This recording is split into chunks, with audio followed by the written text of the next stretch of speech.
Assalamualaikum warahmatullahi wabarakatuh. Salam sejahtera untuk kita semua. Tetap semangat ya.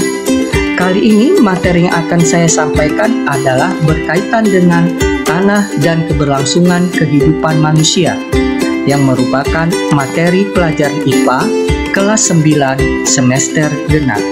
Selamat belajar ya. Materi kali ini terdiri dari dua sub pembahasan, yaitu peran tanah dan organisme tanah bagi kehidupan, dan proses pembentukan tanah, komponen penyusun tanah, dan upaya menjaga kelestarian tanah. Namun, pada kesempatan kali ini kita hanya membahas peran tanah dan organisme tanah bagi kehidupan. Sedangkan materi berikutnya akan kita bahas pada video berikutnya.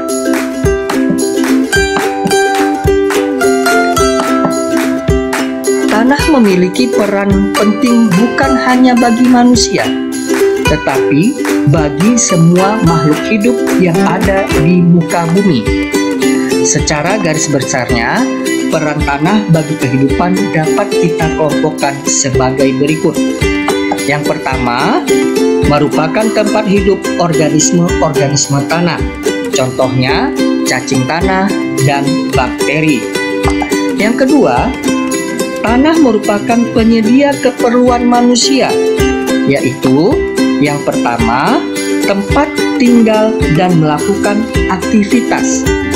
Kita sadari kita berpijak di atas tanah, maka tempat tinggal kita dan aktivitas kita tidak terlepas dari tempat kita berpijak, yaitu tanah. Yang kedua,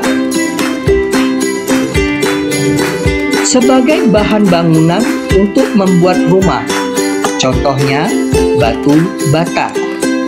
Yang ketiga, penunjang kehidupan, karena tanah merupakan tempat hidupnya tumbuh-tumbuhan yang merupakan salah satu sumber bahan makanan untuk manusia.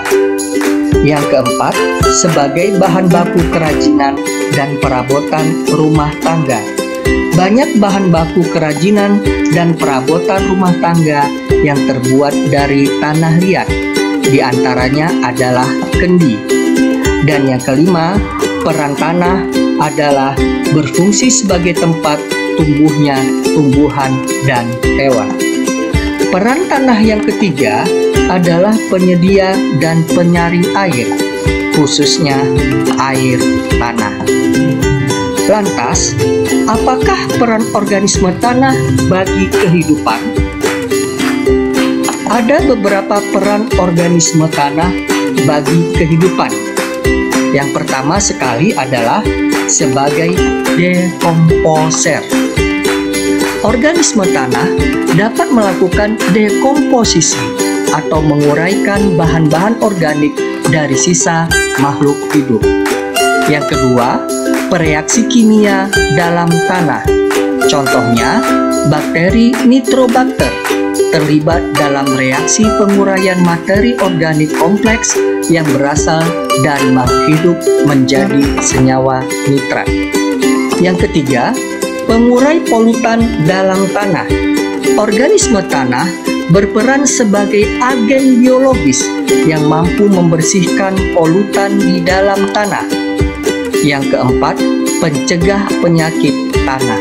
Secara alami, organisme tanah memanfaatkan prinsip biologis, yaitu mangsa dan dimangsa. Prinsip biologis mangsa dan dimangsa ini membuat tanah tetap lestari. Yang kelima, pemberi pengaruh terhadap tekstur tanah. Aktivitas biologis organisme tanah berpengaruh dalam membentuk butiran-butiran penyusun tanah. Dan yang keenam, pengatur kegemburan dan struktur tanah. Butiran tanah direkatkan oleh bahan organik yang dihasilkan oleh organisme tanah. Demikianlah pembahasan kita kali ini. Kita masih dalam masa pandemi COVID-19, maka Ayo, disiplin jalankan protokol kesehatan. Patuhi 5M, memakai masker, mencuci tangan, menjaga jarak, menjauhi kerumunan, dan membatasi mobilitas dan interaksi. Terima kasih. Sampai jumpa pada pertemuan berikutnya. Dah. Assalamualaikum warahmatullahi wabarakatuh.